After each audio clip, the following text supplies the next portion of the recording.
Huh? How did we get here? We need to go back and check on the miners!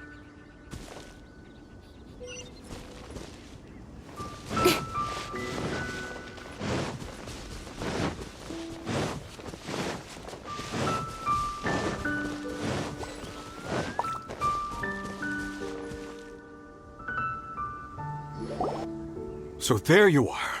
My men and I found your clues and followed them straight here. We found Mao in a tent at the campsite unconscious. It seems he'll be okay. Sadly, we found no trace of the other three. Huh? Young Kun, what is... Nothing. Pay it no mind. Those 3 miners are over there, in that cave. Cave? What happened? They're exhausted, but not in danger. Don't worry. Right. Well, thank you, all of you. I better go and see how they're doing. So you're taking them back to Liyue Harbor? That's right. Can I come with you? No problem.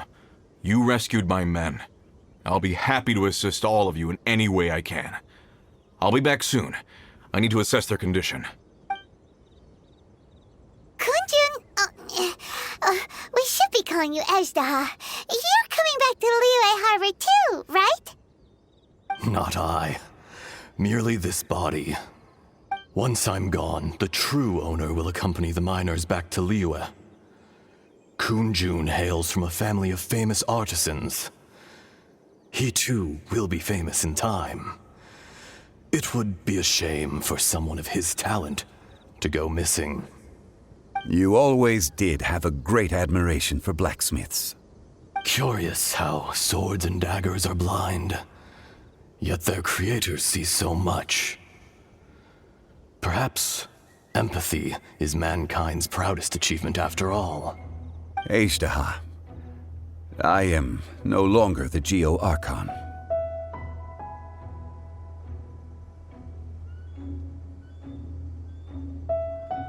I can sense it. Today I am just an ordinary citizen of Liyue. Even you met such a fate. Let's get the difficult part out of the way.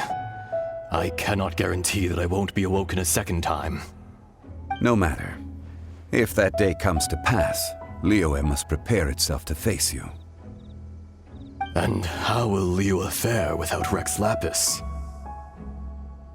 Even without a god above, this remains a nation of men.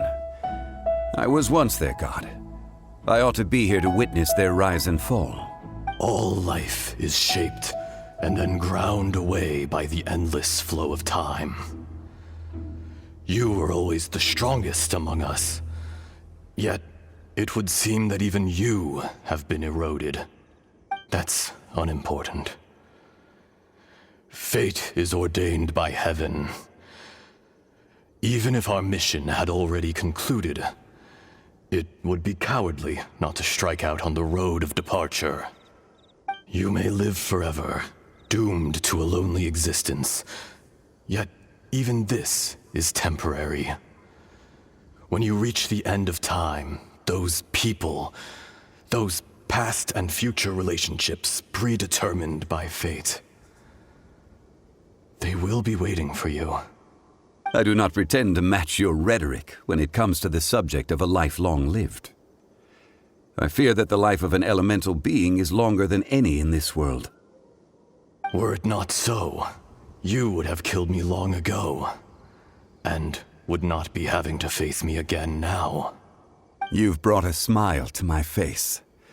When all is said and done, a reunion between old friends is an auspicious occasion. That day in the chasm, did you hesitate? A heart of stone is a heart nonetheless. But I am the god of contracts, and was for a time a god of the people of Liyue. You chose justice, but did not forsake your kindness. You came to me not as an assassin, and so I was willingly sealed away. The movements of the Earth Dragon can tremble the earth and shake the heavens. With your abilities, even at my full strength, I struggled to confront you, let alone seal you away. Hence my inception. Do not forget that I was there with Liyue's founder. The face may have changed, but the content of the contract remains intact. Old friend, God of contracts, I hereby honor our agreement. Thank you, Ashtaha. My life is at an end. I will join the eternal flow of time. And you, Morax, you will live for many a day to come. You're leaving?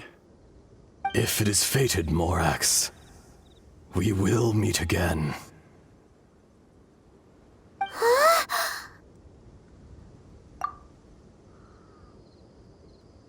Yes. Don't be alarmed. He's only asleep. Whoa, that was so weird.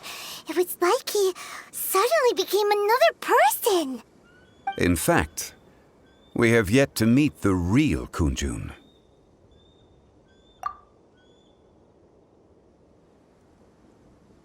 He was.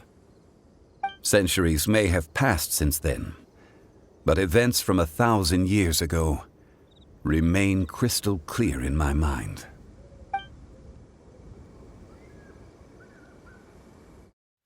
In our last tale, Rex Lapis was walking alone in the mountains. He heard a remote voice, unlike any other, coming from a crack in the earth. Most of the ancient geo-life forms that live below Liyue are blind, having not seen the sunlight for an age. The voice was sometimes sad and song-like. Other times it was loud and thunderous. The Lord of Geo searched here and there before finally unearthing a strange stone from the bedrock. That's how Ashtaha was. I answered his wish and took him above ground. The Lord of Geo took pity on the rock spirit and carved it into a magnificent work of craftsmanship, a vivid representation of a dragon. I bestowed him with a pair of eyes to see the world and came to an agreement with him. With his fingers, he made 2 eyes, quicker than words could tell. Lightning flashed and thunder roared, and a living, breathing dragon soared into the clouds. I agreed to let him live among the people above ground, but if the day ever came when he brought ruin to order, he would once again be sealed in the dark. The dragon accompanied the Lord of Geo, fighting campaigns alongside him in the 4 corners of the world. We have a saying to eulogize these events. The crash of a spear brought billowing dust. The mountains and waters made way at the sound. The sight of a dragon bestowed with a touch the promise of rainwater blessing the ground.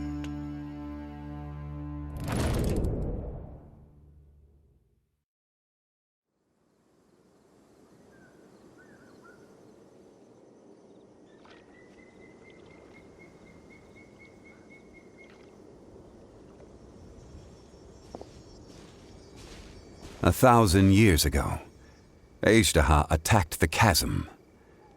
I tried to obstruct him, fighting him tooth and nail down the length and breadth of the mine. Finally, I brought him down and sealed him underground. During that battle, Dragonfall was born. Ashtaha could sense the stone. Subconsciously, he wanted to use it to find me.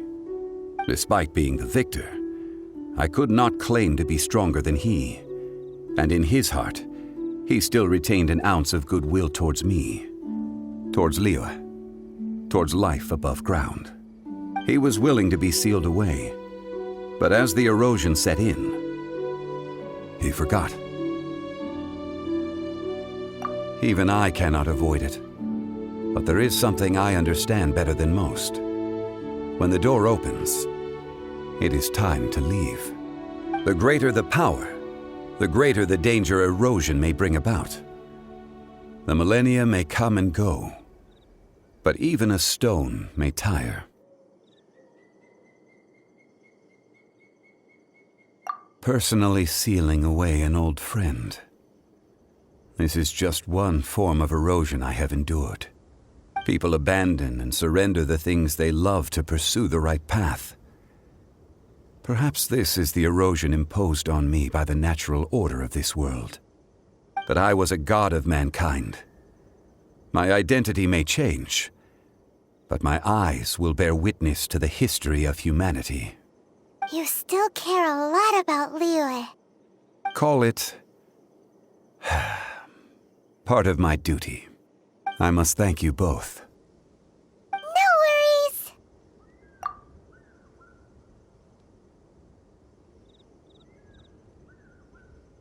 Oh?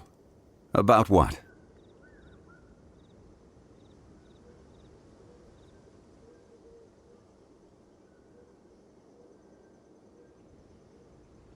Oh yeah, Paimon nearly forgot. So, not long ago, we met a guy called Dane. He told us about Conria and the punishment of the gods. That's when we realized that those events were connected to the person we're searching for. Zhongli, you're a god. You've lived through thousands of years of history. Surely you experienced the incident?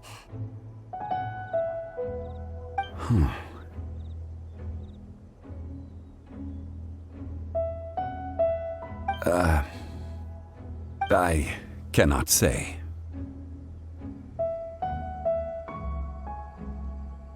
Why? You can't even give us a thread of information? This is so important to us. I understand. But I must apologize. This is my contract. You mean another past grievance? Like the incident with Ejda? Too painful to talk about? It was signed before it all began. I have always honored the contract. And kept my silence. How can you be like that? You two are friends to me. I can assure it brings me no pleasure to disappoint you. But as the god of contracts, I cannot go back on my word. Would you be ready to find out? It appears your understanding of this world continues to grow. There are many events of ages past, many secrets that lie hidden. They have been eroded by time, forgotten by the people, abandoned. But you are capable of finding them and bringing them into the light. Those who come to witness will witness.